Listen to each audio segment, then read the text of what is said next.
To those of you who are watching, my name is Kate Wexell, and I'm the founder and executive director of the Compass Online. So I'll be moderating this panel. And so the overall goal of this panel is to determine how to use technology to improve educational accessibility around the world. So today I have with me 5 different panelists who are going to be speaking about their experiences, and they come from a variety of backgrounds, including location, age, and the status of which they're in their career. And each of their roles within education are in different spheres. So we have people here who have done work in primary education, higher education, climate change, and mental health. All right, so I would just like for each of you to sort of introduce yourselves and then explain what has been your main project that you've used technology on to sort of promote educational access to others. And then Ahmad, we can start with you. And he's gone. All right. I'm Ahmad from Egypt. Basically, I'm 20 years old, so I think I'm the youngest one here in the panel. For my project, it's called Nafsak, which is an educational mental wellness platform. We provide high-quality mental wellness programs and courses for all people in the Arab world and MENA region, especially for youth, to educate them more about self-awareness and emotional intelligence and critical thinking, and how to deal with all of the mental health struggles that we deal with it in every day. And actually we have been working on this for the past 3 years, and through technology we have for the past year we has worked on the platform, our platform, to make the programs accessible and accessible everywhere and to everyone and anytime. And that in the mental health and the mental wellness region and field, it's hard to get accessible programs and educational resources to explore the different areas of your mental health and mental wellness, especially for us, considering the psychological development of children, and especially here in the Arab world, we have a big stigma around mental health, and that stigma made people considering mental health is something shame to talk about and learn about. And if you gonna go through the mental health journey, so you have a disease or a big struggle. So we started off the first year with breaking the stigma, with so much with many campaigns and so much work about the field of mental health. And then we started to host programs on ground and events with influencers who has been in this situation and mental health journeys before. And then for the last year, we have worked on our platform to make it as an education and ethics startup in the mental health field in the MENA region. So yeah, that's it. Thank you so much. And then Io, since you're on here, could you tell everybody about the work with Green Team Academy and how you're incorporating that into the programs that you're running? And just for context, Io's project is sort of in some of the beginning stages. However, it's proposed to have a really, really big impact on his country. So could you share a little bit about that with us? So our partnership with the Green Team Academy, we hope to educate 40,000 students across Nigeria on the Sustainable Development Goals and how it's possible that we would be able to get them to start up community projects across the country. we have realized that sustainable development goals are not really implemented into the educational curriculum. So we are looking at how it's possible that we could share access to knowledge on sustainable development goals to 40,000 students in Nigeria. And while this is very also ambitious, we believe that ambition is what we need to achieve the sustainable development goals. So these are some of the ideas that we are going to be working on. Currently, we just are working on another huge project, which is going to be in the next 2 days, on how we could educate. I think there are about 5 to 6 universities that are coming into one state, and we are going to be educating about, if I'm right, about 500 students on sustainable development goals. And the idea is to make use of online learning. There are short video courses that have been created, and we intend to share this with the students. We also intend to give them a sort of introduction, and after this introduction has been done, they will dive deeper into how it's possible, step by step, they could understand how to start up a community project in their schools. Thank you so much. And then Patrick, your work is very similar to that, but sort of with a different twist on it. So could you share with us what 10 Billion Strong does that you are the founder of? Yeah, definitely. And let me just say thanks for hosting this, and glad to meet all the other panelists and the folks who are here for the talk. So I'm the founder of 10 Billion Strong, which is an environmental leadership organization.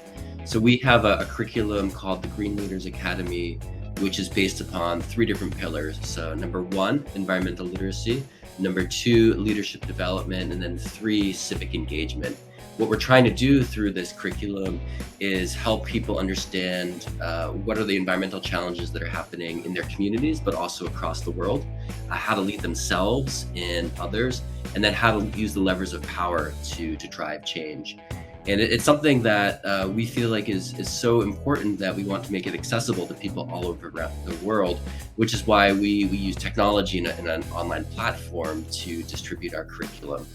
So we use an online platform called Crew, which is a way to bring groups of people together from all over the world to engage with our curriculum over usually about an 8 or 10 week period. And over the last few years, we've trained probably about 5,000 leaders in more than 40 different countries. And the philosophy behind this is we understand, as the last speaker just shared, there's not a lot of education around the SDGs or environmental education in a lot of these communities. And so what we try to do to flip that challenge is to use technology in this really accessible platform to give people an understanding of how they can start taking small actions in their community. And hopefully the vision for us as an organization is that cascades into larger ripple effects of environmental action that grow from community to community, country to country, and across our planet. And it's a great way to access a lot of different change makers all over the world. And then we can build the impact from there. Thank you so much. And then Jessica and Stephen, both of you guys have done a lot of work with actually creating schools. So Jessica, I want you to start off with yours because yours is more of primary education, and then Stephen will end with yours because you've developed a lot of higher education that I think that Ahmed and I are both very thankful for with your work on Minerva schools. Ahmed is actually a student at Minerva, just so you know. Yeah, but Jessica, would you tell us about the school that you founded? So my name is Jessica Changemaker. I'm from Tanzania, a founder and director of Assumpta Digital Schools. Assumpta Digital School is a school that was founded in 2021 after the impact of COVID, of course, because that's when I realized that there is a gap of education outreach to most of the country, and that is the developing country. And after that, I was like, I think it's time for us to have a school that will have facilities and during crisis and times like this to have access to information and studies to everybody. So that's when we started the school, and up to now it's 2023, and we have impacted more than 495 students. And these students are between the age of 7 years old and 16 years old.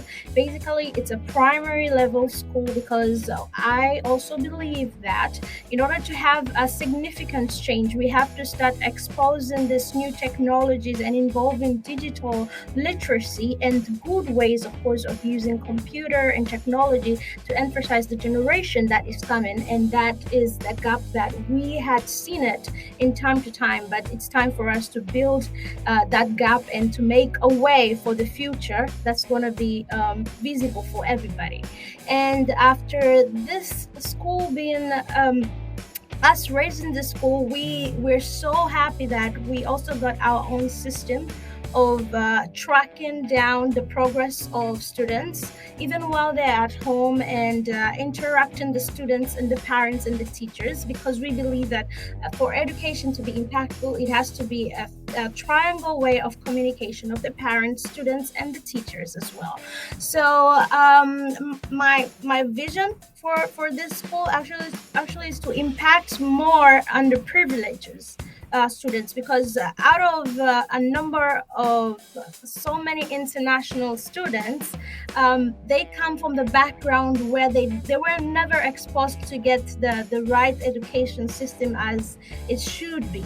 And my vision is to see myself filling that gap, and not only being impacting Tanzania, but also reaching out to other Eastern African region, because I'm also an East African youth ambassador, and that means I should consider other regions as well. So that's just a short summary of what I do, and I'm so happy to be among the speakers right here, because you guys are doing an amazing job, and I can't wait to get to know more about your works, and perhaps in future collaborate together.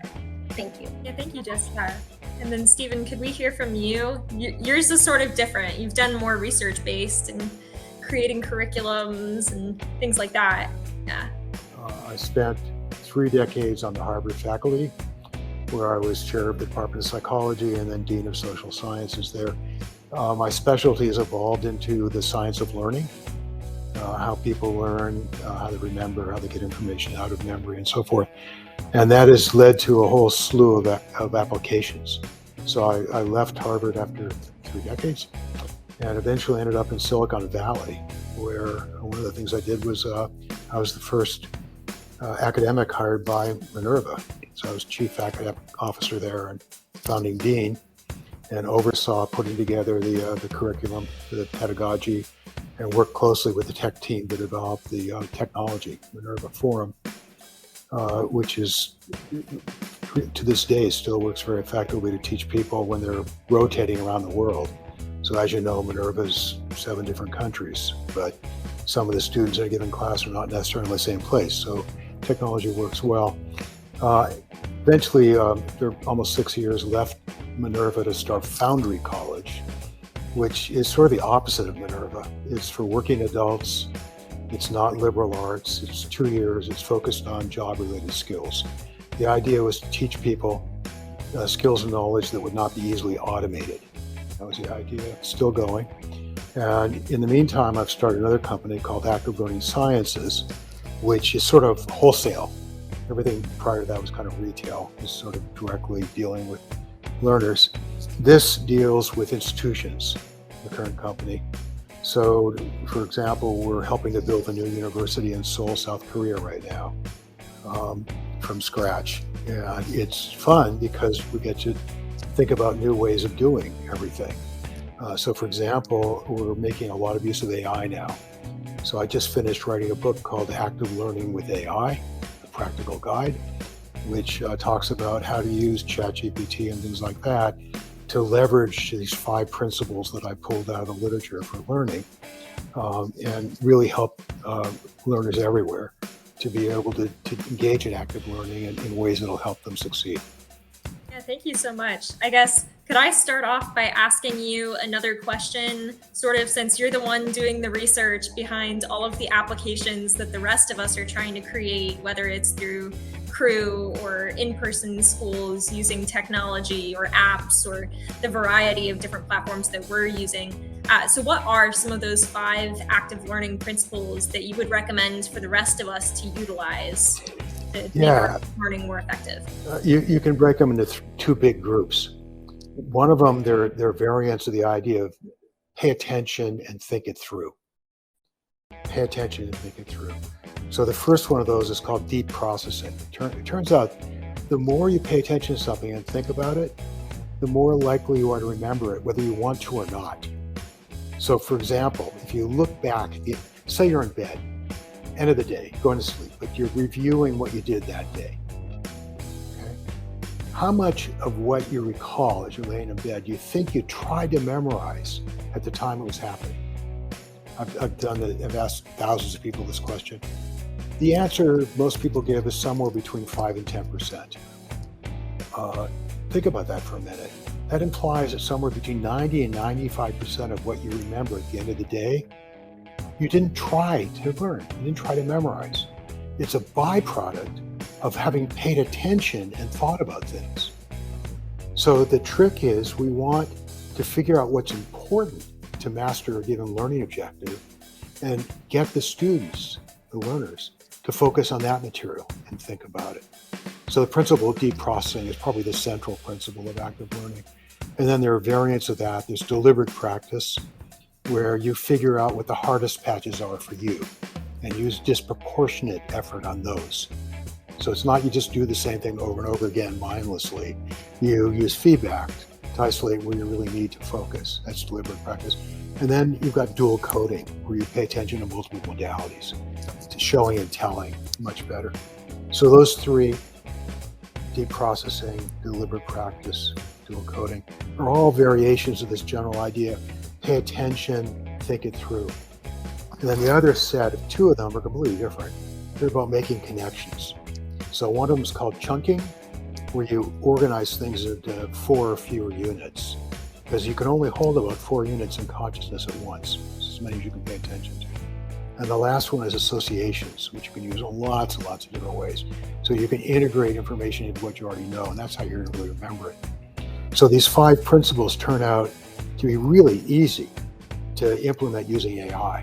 Many, many different kinds of activities like debates, role-playing, various kinds of problem solving.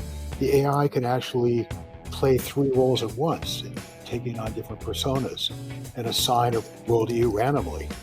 And it's actually kind of fun, in addition to actually have you think it through and all that other kind of stuff we just talked about. Yeah, thank you. That's actually really helpful. I think that we'll definitely be incorporating that into some of our curriculums that we're creating for different organizations. And then Patrick, I have a question for you. So you work with a lot of different students from all over the world in a lot of different varying cultural contexts. So I'm wondering, how do you ensure that the quality and relevance of online educational content is effective within different cultural contexts and educational needs? Yeah, it's a good question, and something we thought quite a bit, and we sort of expanded it not just to cultural contexts, but also thinking about different environmental contexts as well, because the purpose of the work that we do is around environmental issues, but the issues are going to vary, or could vary quite significantly from place to place. And maybe a third pillar of things that we thought about was just sort of different resource context as well. So for us, what we wanted to do was hold 2 things that at first glance seemed to be a little bit opposing. So we wanted to think about what's universal in our curriculum and what needs to be adapted and contextualized very deeply in our curriculum. And so an example of that is we teach a lot about climate change. And we saw early on in the kind of the catalyst for developing this is we had a lot of people asking us to look at their slide decks to teach climate change in their villages, in their cities, in their communities. And some of them were good, some of them needed some work. And what we sort of realized is that there's some universal science around climate change, right? It's just, a lot of it is physics and thermodynamics. And when we're thinking about how to explain climate change, a lot of it is not going to vary from place to place because it's this global thing. But what is going to change quite significantly is how climate change is being manifested in various communities. And so what we wanted to do was give opportunities for people to kind of understand the things that are universal, the things that can be connected from village to village or country to country. But we engineer and devise in our curriculum a lot of opportunities for reflection and local contextualization. And so, and For example, in our climate change module, after we give people some of the science of what's happening globally, we give them prompts to answer and explore what's happening locally with that. They can ask local officials, they can ask their parents or their grandparents, what did climate used to be like over a long stretch of time? And so what we really want to do is connect the threads of the global and the local and make sure that we give people the opportunity to really explore what's happening in their community, which by nature of localizing it gives them a chance to understand what's happening in their cultural context.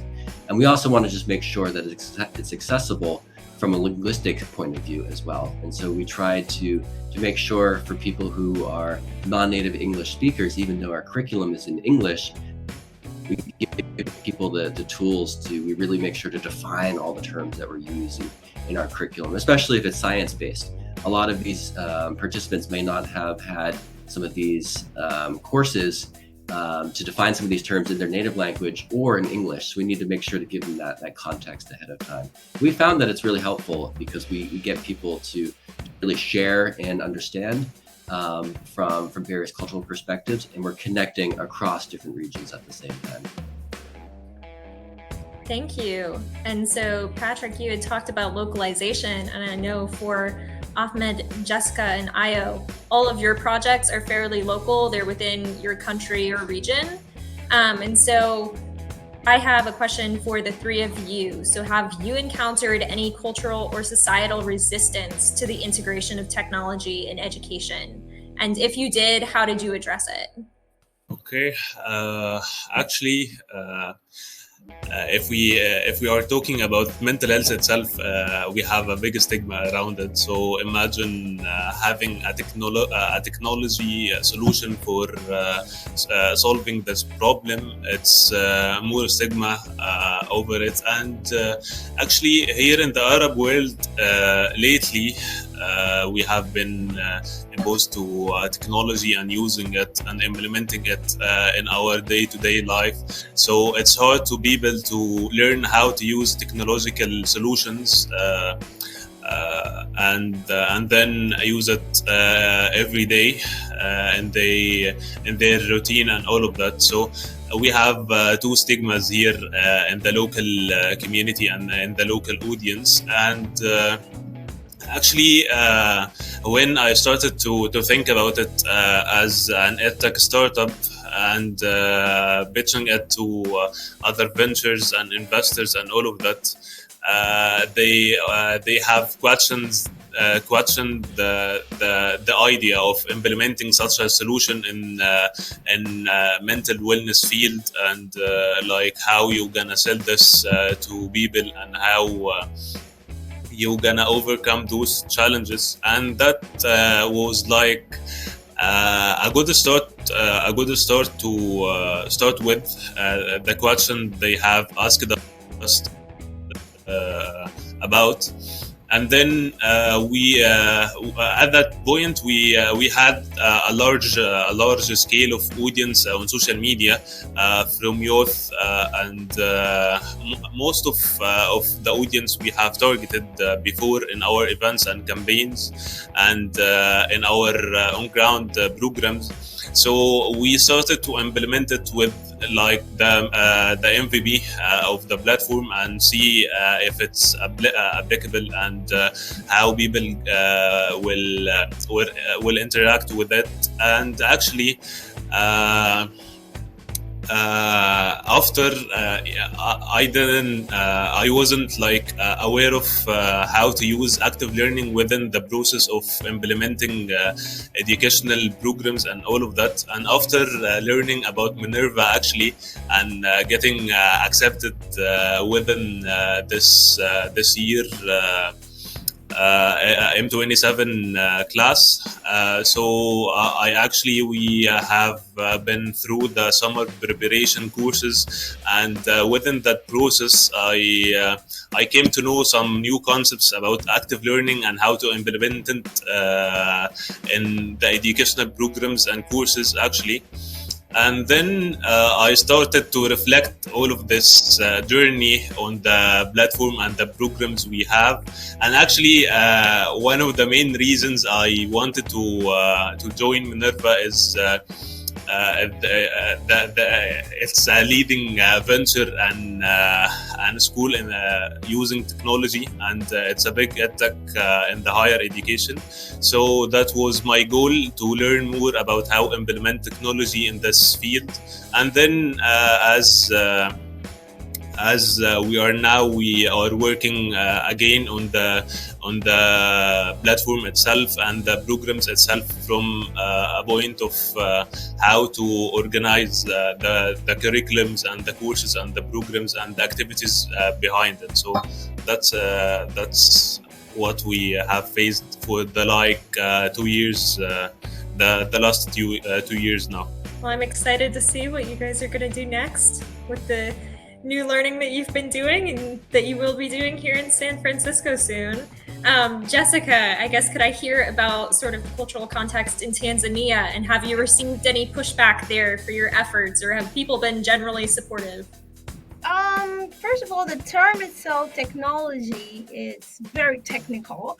So we expected that, and while addressing the issue of combining technology with education at certain hybrid form of e-learning, and then coming to school with laptops and iPads, and then having computer studies, for the concept of people, for the first time, it was like, whoa, this is a new experience. But as time kept on going, the parents, because this is the thing, the parents were born at the age where technology was not advanced as this modern times, and it keeps on changing. So to catch up with the speed of that, and then there's a child who was born in 2021 or 2017, there is actually a difference in between. So trying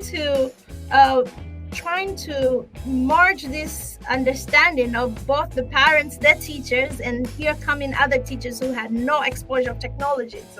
So it's a kind of a new experience, and I have been trying to, as a director of the school, of course, with other partners, engaging myself with different programs such as FXP, Climate Advocate, and Ambassador, and all that. I've been able to actually create a more awareness of how we are going to continuously involve technology and digital platforms in the modern way of learning.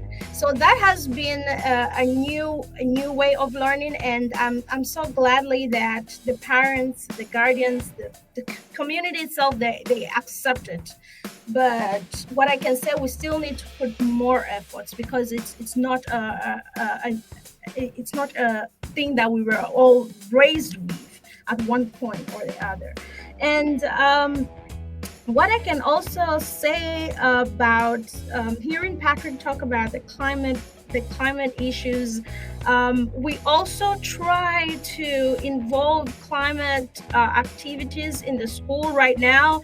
And now we have grade 6, grade 7 preparing programs of climate activities by themselves, which was mind-blowing to me, and being interested to see how the weather is affecting our normal lives right now. Being able to even to do some research at 12 years old, it's something very inspiring to me. And having the fact that these are Africans, having the fact these are children themselves, what we're expecting to see a generation that is very confident and very involving, and taking time to think, just as what Stefan just mentioned over there.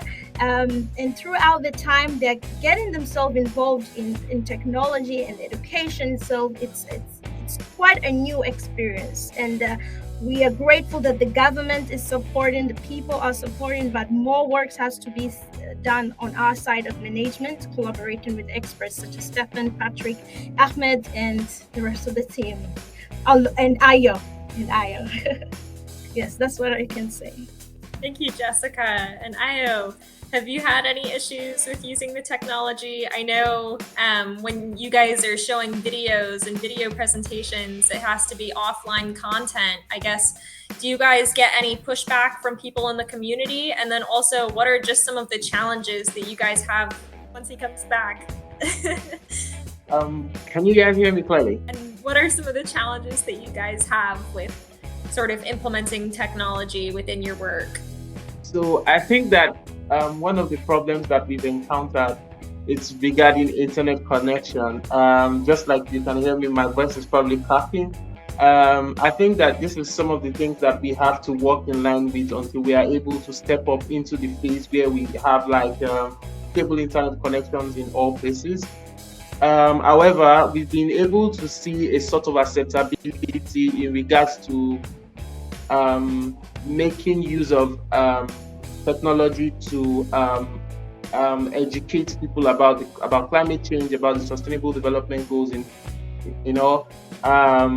We've been able to see some sort of acceptance because, just like Jessica explained, that there is like a different world. There's like the Gen Z world, and there's like a millennial world where there are people from different backgrounds that have understood technology at different, it's entirely different. So imagine, for example, I was born like say in the year 2000, and this was when they just probably brought phones to Nigeria, right? And the Android phones came in 2011. So you understand that the gap that, for example, my pops, who was this probably like 45, 50 years, right, has never used a phone. All he has seen about the phone is, say, in the past 10 years, while I grew up understanding what a phone was. So you can just understand that there is a very huge gap in this age bracket.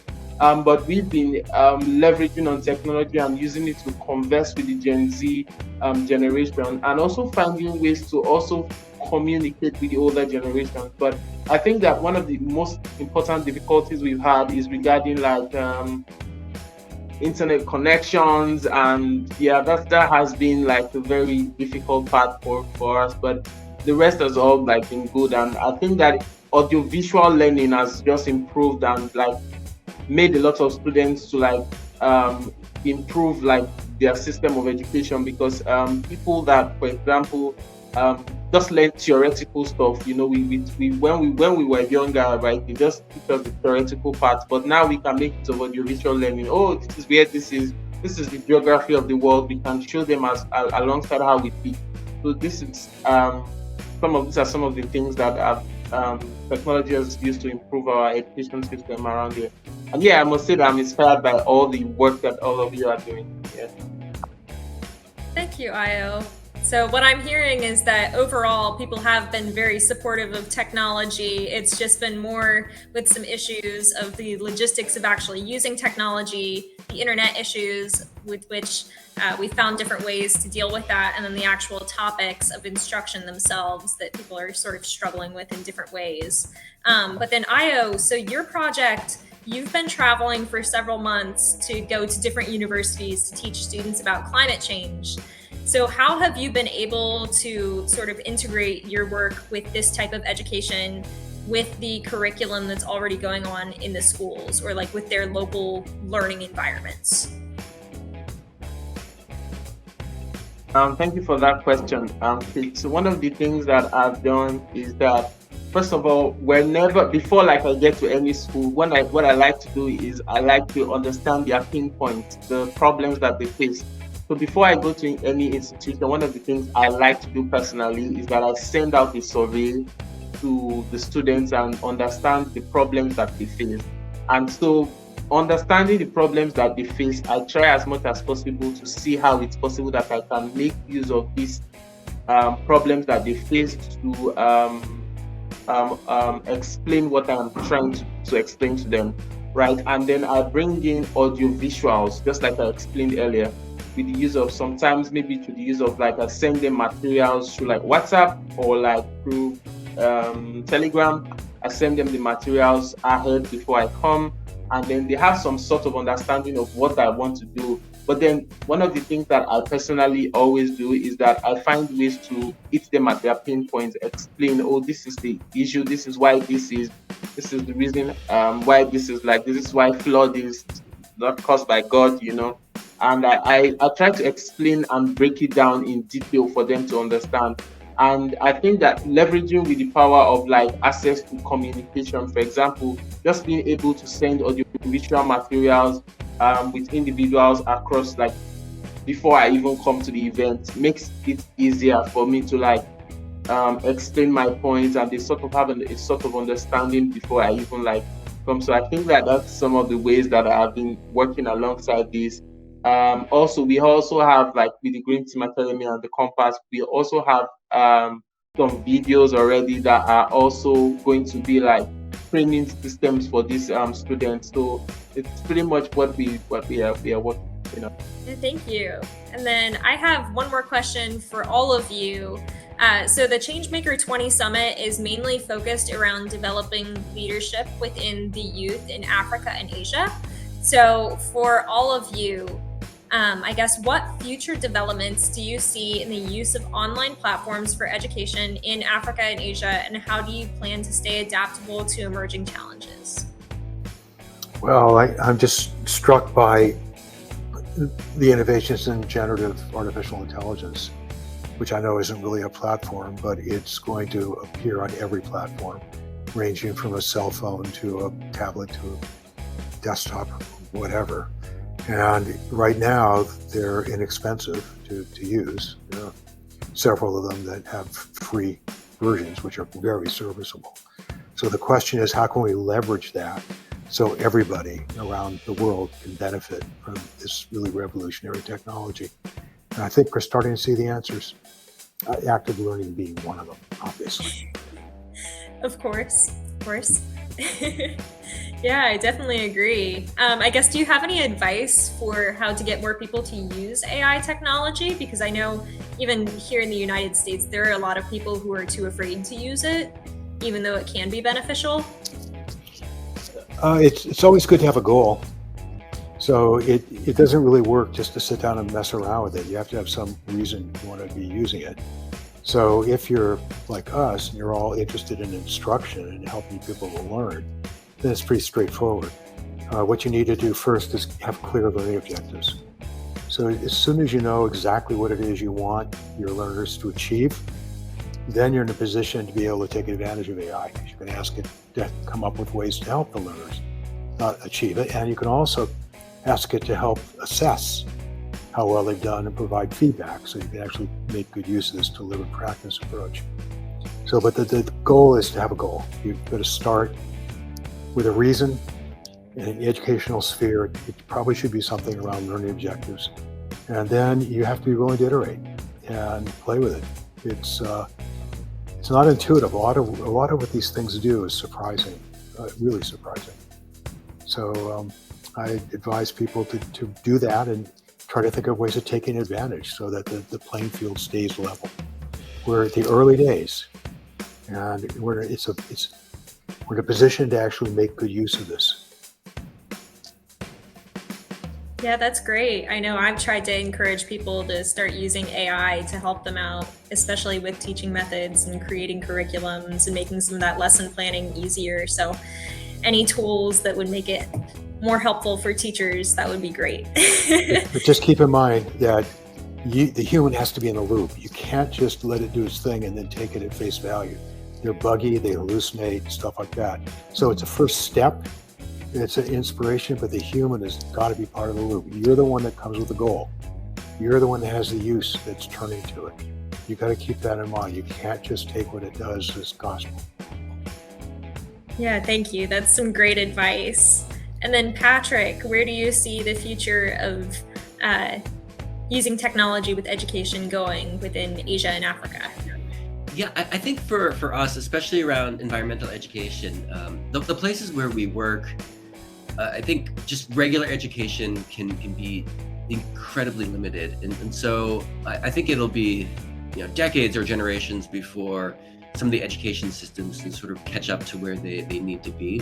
And so right now, because we're an add-on to kind of what should happen in a regular educational system, what we're trying to do is serve the people who, for whatever reason, for need, for interest, for their care about the future of the planet, they're very hungry for environmental education. And so we're trying to meet that need through technology. And what we see is we cannot wait for their regular school systems to catch up for a myriad of different reasons. And so I think for us, we'll keep prioritizing access to those communities because, we know with plastic pollution, with climate change, with biodiversity loss, the myriad of different environmental issues, we sort of can't let these play out over a couple decades without systematic collective action. And so we're sort of all in on serving those communities. But the thing we're really thoughtful and mindful of is just not just lack of access to technology, but really sort of the basics of electricity and mobile networks and data networks lagging in areas that need it most. And I'm old enough to remember life before the internet. And the amazing thing, we live in such an amazing, incredible time. The only thing that prevents people from getting access to incredible amounts of knowledge and resources is lack of electricity and lack of steady and affordable data. And so those are the things that really seem like they need to be prioritized in a lot of these communities and countries across Africa and Asia, because if you can give a low cost and reliable way for young people to access the internet, there's sort of no telling how many great things can happen as a result, but you have to make that reliable. And I was just running a project in Namibia, and it was sort of very clear how much expensive data was a barrier to students participating in this global, international, and really diverse set of educational opportunities. Namibia has one of the most expensive data rates, and there are a lot of countries in Africa that have really expensive data. And so we need to collectively think of how can we drive those costs down, how we can increase access, and then we can harness the benefits of all these amazing technological advances. But until then, it's definitely disparate. Yeah, thank you. Io, would you agree with this assessment about internet connection? Yeah, definitely. I agree with Patrick, because I think that I live literally in this situation. I think that it's something that needs to be thoroughly addressed. There has to be a system of tracking, or a system of payment, some sort, that helps to regularize the amount of money that people have to pay to get internet, right? So I think that this is something definitely that needs to be addressed, not just at the country level. We need to find a way to actually make the world a global village, where we actually regulate the pricing of internet connection. Also, I'd also like to add that apart from the fact that we need to reduce this. For example, in my country, it's the most populous Black nation in the world. So you must understand that it's not just even about technology. It also involves us spreading the gospel of technology. So it's not just about individuals. For example, not everybody would have access to this platform. My friend was trying to come in, she could not come in. And this explains that we need much more people involved, much more people informed about technology generally. So yeah, this is some more people that propagate the gospel. Yeah. And then Jessica, where do you see the future of technology and education going? Where I see the future for technology education in Asia and in Africa, it will only be a success if the community in general, the government, private sectors, the schools, will invest in two things: in AI, as what Stefan has said, of course, and STEM education. This is the future that we're living, and most of it, it's very costly to get such education, and even if you get it, to have the practical training of such education in the fields of growing your professional careers for the future, it's limited in Africa and in Asia in general. So if we want to have a sustainable future for all, it's up to all these sectors to finally agree that AI invention is cutting across everything, and STEM courses is the beginning and fundamental of changes in the country and in the world that we are in right now. And it does not start from high school. I was speaking, I'm part of this organization, and we are currently organizing a first space education program in Tanzania. It's called Tanzania 20 Summit. We're going to launch it next week, actually, and it's because for the very first time, our country is launching. We're launching a satellite for the very first time on October as a country. So it's a big game changing. So out of this, I also found that there is a gap of STEM information and courses that can lead to understanding of space industry in general. And through space industry, we cannot deny this space industry comes up with all these technologies that we are talking about right now, GPS, the weather condition, all these smart and intelligence things that are daily for the improvement of humanity life on Earth. So if we all agree and partner together, collaborate on this fundamentals essence of how the world is, generally changing, it could be a beginning of the new era that is equal to everybody, and opportunity will be access to everybody. That's what I can say. Jessica, I really loved that response, and you're doing amazing things as always, especially with that space initiative. And then Ahmed, do you have anything else to add?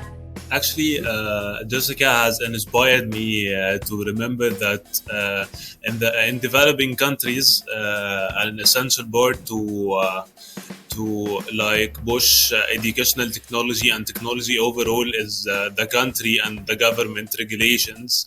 As we are here in Egypt, we have like government is working in the opposite area of pushing education and technologies overall.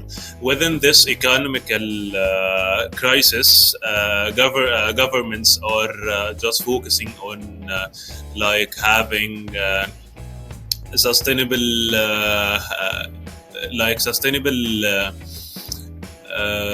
income for their country to move on and all of that.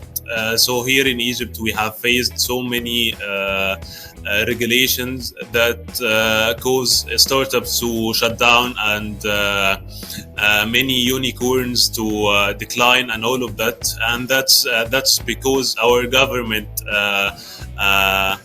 not understand how the startup world and how entrepreneurship and how innovation and how technology is working and how to support it.